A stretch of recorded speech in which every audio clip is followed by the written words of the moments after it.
উপস্থিত সুধীবৃন্দ, আদাব এবং সালাম। আজকে আমরা যে গীতা পাঠটা শুনলাম, গীতা পাঠের লাস্টে কি ছিল? ওম শান্তি শান্তি, সকলের জন্য শান্তি আসুক, সারা পৃথিবীতে শান্তি আসুক। আর আপনারা জানেন কি না জানি না যে ইসলাম শব্দটার মানে হলো শান্তি।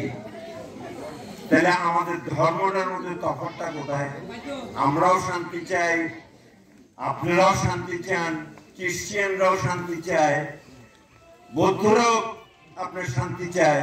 ওনারা তো শান্তির জন্য সবসময় প্রস্তুত, বৌদ্ধরা স্পেশালি। তো আমাদের মধ্যে এই অশান্তি কেন হয় বলেন তো? এই যে ধর্মের মধ্যে এরকম শোনা যায়, আমরা প্রায় 4000 বছর 5000 বছর থেকে হিন্দু, মুসলমান, বৌদ্ধ, খ্রিস্টানরা আমরা এই সাবকন্টিনেন্টে আপনার এই ত্রিপুরা থেকে আরম্ভ করে একদম ওয়েস্ট বেঙ্গলের শেষ মাথা পর্যন্ত আমরা কিন্তু সবাই বাঙালি। আমাদের পরিচয় ছিল বাঙালি, তারপরে ইন্ডিয়ান আমরা ছিলাম, তারপরে আমাদের পরিচয় হতো যে আপনি হিন্দু না মুসলমান, না আপনি খ্রিস্টান না বৌদ্ধ। এরকম আমাদের একটা সম্পর্ক ছিল। এই সম্পর্কটা অনেক জায়গায় বিনষ্ট হয়ে গেছে। কেন? এটা খালি রাজনৈতিক স্বার্থের জন্য।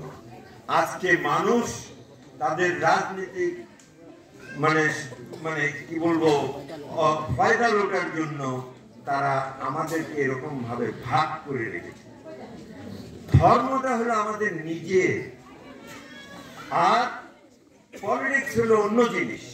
আমরা রাজনীতির সাথে পলিটিক্সের সাথে ধর্ম মিলাইতে চাই না। কিন্তু এটা ব্রিটিশ টাইমে যখন আমরা, কিন্তু আপনারা ইতিহাসের অনেকে ছাত্র আছেন তারা জানেন যে বাংলা, যখন আমরা এক বাংলা ছিলাম, এই বাংলা কিন্তু ব্রিটিশদের দখল করতে সবচেয়ে বেশি সময় লাগছে। তখন ওরা দেখলো যে এই বাঙালিদেরকে তো আলাদা করা যাচ্ছে না, কিভাবে এদেরকে আলাদা করে তারপরে শাসন শোষণ করা যায়, এইটা ছিল তাদের উদ্দেশ্য। তখন তারা করলো কি, যে সবচেয়ে ভালো উপায় দেখছে যে এই যে হিন্দু আর মুসলিম এরা প্রায় 50-50 এই জায়গার মধ্যে, এদেরকে যদি আমরা ভাগ করে দিতে পারি তাহলে আমরা খুব আরামে শাসন করতে পারবো, শোষণ করতে পারবো। এই সেইখান থেকেই শুরু হইল এই আমাদের ধর্মের নিয়ে এই রাজনীতি। এই ধর্মের রাজনীতিতে আমরা বিএনপি বিশ্বাস করি না। আমরা এমন একটা সমাজ চাই যেখানে মানুষের পরিচয় হবে তার যোগ্যতা, তার ধর্ম না, তার অন্য কিছু না, তার যোগ্যতাই হবে তার পরিচয়। আমরা এরকম একটা সমাজ চাই যেখানে আমরা মনে করব মানুষ যেই হোক না কেন সেটা আমরা একই বস্তু, মানুষ, আমরা সকলেই মানুষ। এই নীতিতে আমরা বিএনপি কিন্তু বিশ্বাস করি। এই জন্য আমার অনেক আগের বক্তারা বলে গেছেন যে গত দুর্গাপূজায় আপনারা দেখেছেন আমাদের তারেক রহমান সাহেব নির্দেশ দিয়েছিলেন লিখিতভাবে যে কোন এলাকায় যদি কোন দুর্গাপূজার মন্দিরে যদি কোনো অসুবিধা হয় তাহলে ওই এলাকার নেতাদেরকে, বিএনপি নেতাদেরকে পানিশমেন্ট দেওয়া হবে। এটা শেষ পর্যন্ত আমরা দেখলাম উলিপুরে আমরা খুব শান্তিতে আমরা এখানে পূজা করতে পারছি, আমাদের কোনো অসুবিধা হয় না।